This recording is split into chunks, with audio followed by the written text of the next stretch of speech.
بسم اللہ الرحمن الرحیم۔ اخلاق و تصوف کا جو پچھلا پیپر تھا اس کے جو کویسچنز ہیں اور دیگر جو اخلاق و تصوف کے حوالے سے اہم جو کویسچنز ہیں وہ تقریباً کوئی 60 کے قریب وہ بھیجے جا رہے ہیں۔ ان کو سنیں اسٹوڈنٹس اور ان کو اپنی کاپی پہ یا پیج پہ لکھیں، سوال بھی اور جواب بھی، تاکہ صحیح طریقے سے تیاری ہو سکے۔ کویسچن ہے کہ شیخ الطائفہ کس کا لقب ہے؟ تو جواب ہے حضرت جنید بغدادی۔ سوال ہے نفس امارہ سے کیا مراد ہے؟ وہ نفس جو برائی پہ ابھارنے والا ہو۔ نفس لوامہ سے کیا مراد ہے؟ ملامت کرنے والا نفس، یعنی برائی ہو جائے تو پھر وہ ضمیر ملامت کرے۔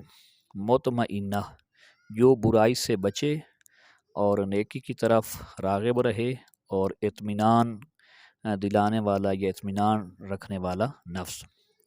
محاسبہ کیا ہوتا ہے؟ محاسبہ سیلف اکاؤنٹیبلٹی، خود احتسابی، اپنا احتساب کرنا اپنے اعمال کا کہ کیا کیا ہے، کیا کھویا، کیا پایا۔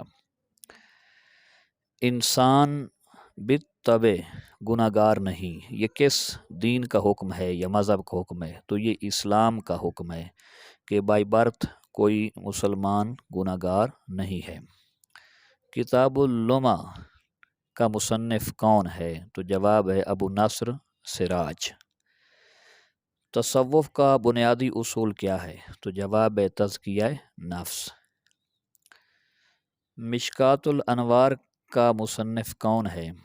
تو اس کا ذرا تلاش کریں، تصوف کے اندر مشکوٰۃ الانوار کا مصنف کون ہے؟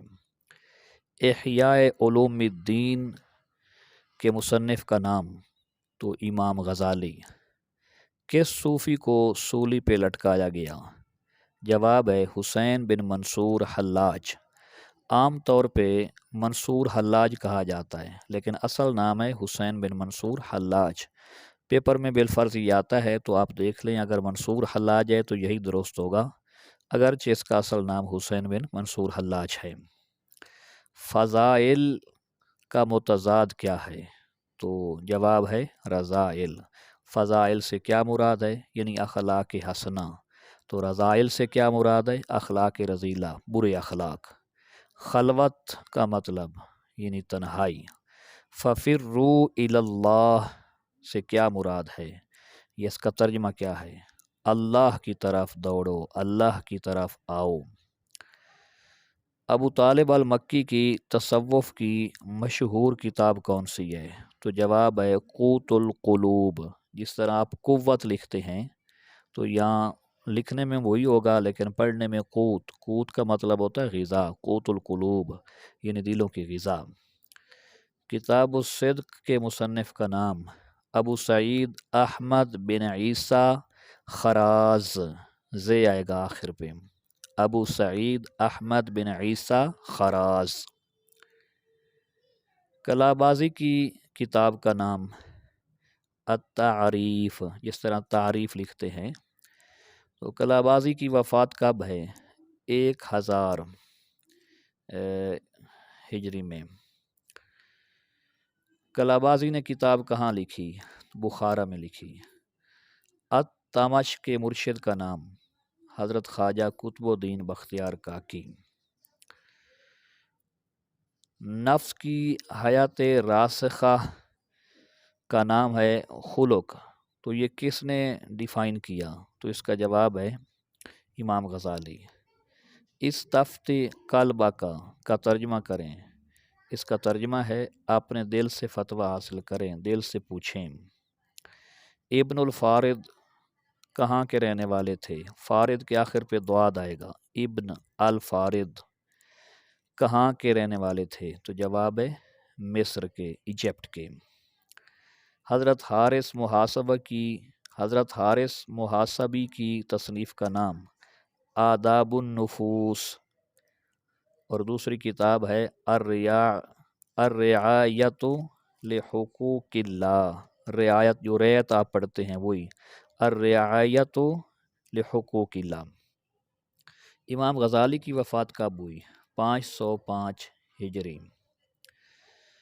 تصوف کا مطلب قلبی صفائی۔ مراقبہ کیا ہوتا ہے؟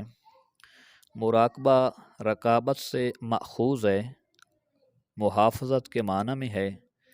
حواس ظاہری اور حواس باطنی کو جمع کر کے گردن جھکا کے یکسوئی کے ساتھ اللہ کی طرف سے فیض آنے کا انتظار کرنا۔ انگریزی میں اسے کنسنٹریشن اینڈ میڈیٹیشن کہتے ہیں۔ وجدان کیا ہوتا ہے؟ انسان کے اندر ایک قوت ہے جو عدم سے وجود کی طرف سفر کر کے کوئی حقیقت دریافت کرے تو کہتے ہیں کہ یہ میرا وجدان ہے۔ یعنی بظاہر اس کے دلائل نہیں ہوتے، دل میں ایک بات آتی ہے، ایک قوت آتی ہے۔ مشاہدہ کیا ہے؟ کسی امر یا ہستی کا مکمل طور پہ سامنے ہونا، یہ کیفیت ہے۔ اس کا دوسرا نام حضوری ہے، جس میں سالک اپنے آپ کو نہیں پاتا بلکہ جس کا مشاہدہ کر رہا ہے اسی میں گم ہوتا ہے۔ سالک کیا ہوتا ہے؟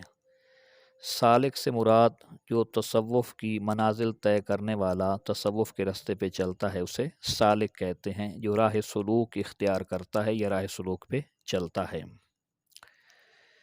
کشف کیا ہوتا ہے؟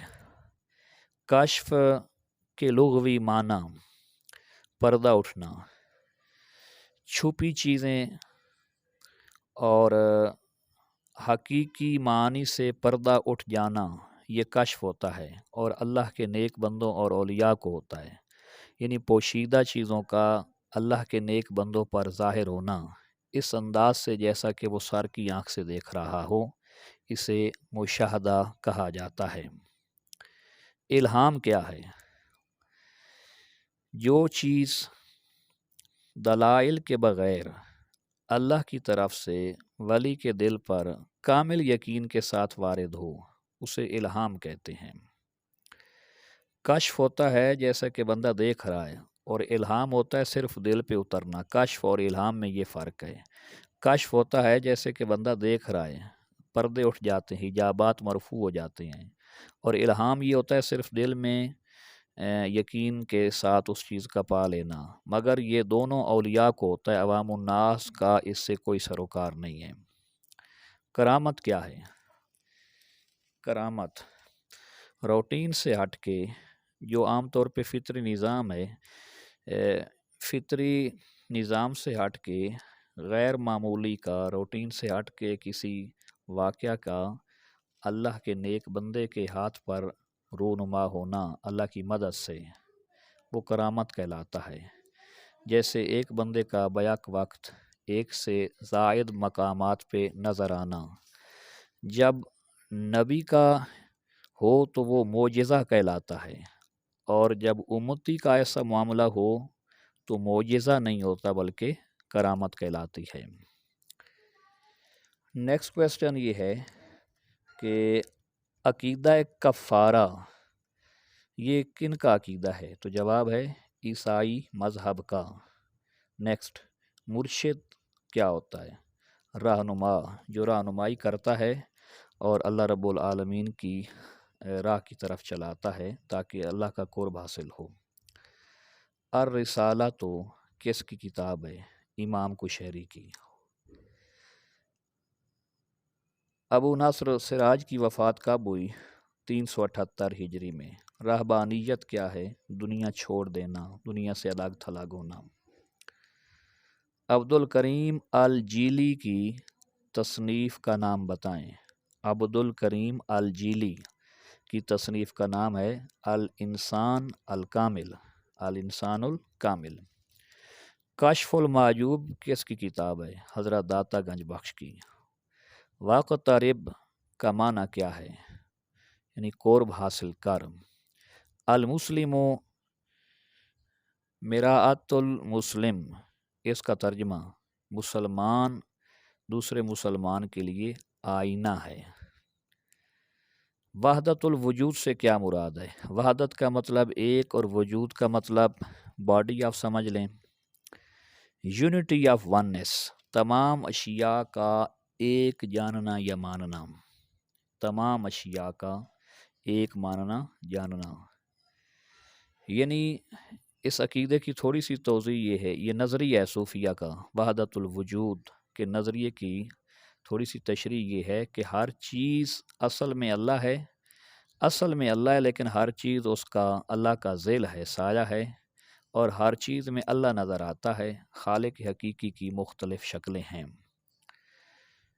وہ نظریہ وحدت الوجود کے بانی کا نام بتائیں تو ابن عربی، کیا ہے؟ ابن عربی۔ یاد رکھنا ابن عربی نام کے دو اسکالرز گزرے ہیں، ایک ہے ابن عربی اور ایک ہے ابن العربی، یعنی ایک عربی صرف اور ایک العربی۔ تو جو صوفی بزرگ ہیں نظریہ وحدت الوجود والے وہ ہیں ابن عربی، اس میں ال نہیں آئے گا، اور جو دوسرے ہیں ابن العربی تو یہ مالکی فقہ کے بہت بڑے یہ شارح ہیں اور فقیہ ہیں، اور ان کی کتاب ہے التمہید، التمہید علی الموطا لامام المالک، تو یہ ان کی کتاب ہے۔ لیکن ہمارا جو موضوع ہے اخلاق و تصوف کا، تو اس میں یہ ابن عربی ہیں۔ نظریہ وحدت الوجود کے مقابلے میں دوسرا نظریہ کون سا ہے؟ تو وہ ہے وحدت الشہود، الوجود کا آگے الشہود۔ وحدت الشہود کا کیا مطلب ہے؟ ایک نظر آنا۔ وحدت الوجود اور وحدت الشہود کا فرق یہ کہ وحدت الوجود میں ہے تمام اشیاء کا ایک مان لینا، اور یہاں وحدت الشہود کے اندر ہے ایک نظر آنا، اپیرنس آف وننس۔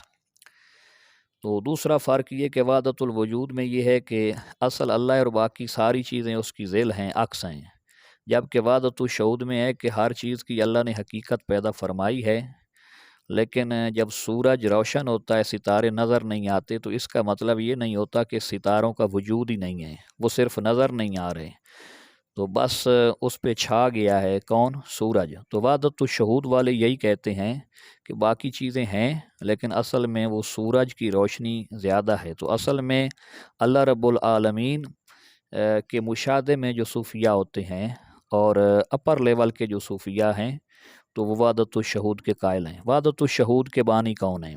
تو جواب ہے حضرت مجدد الف ثانی، حضرت مجدد الف ثانی۔ تو یہ اپیرنس آف وننس ہے، یعنی یہ کہتے ہیں کہ ریئلی ایک نہیں ہے، اللہ اور ہے اور اللہ کی مخلوق باقی اشیاء ساری ایک ہیں۔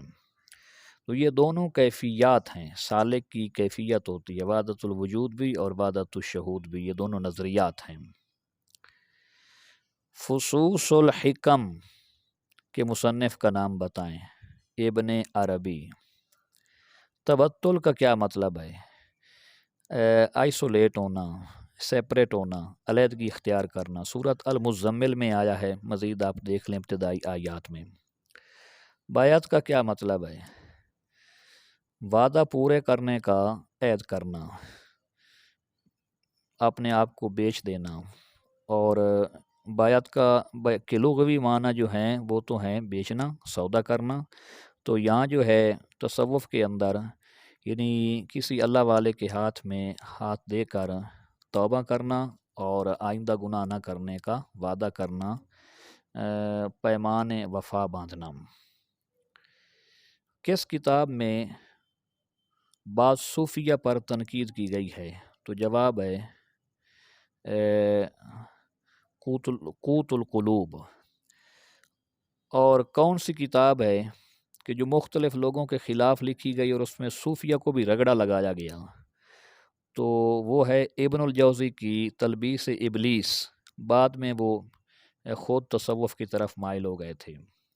صبغۃ اللہ کا کیا مطلب ہے؟ اللہ کا رنگ۔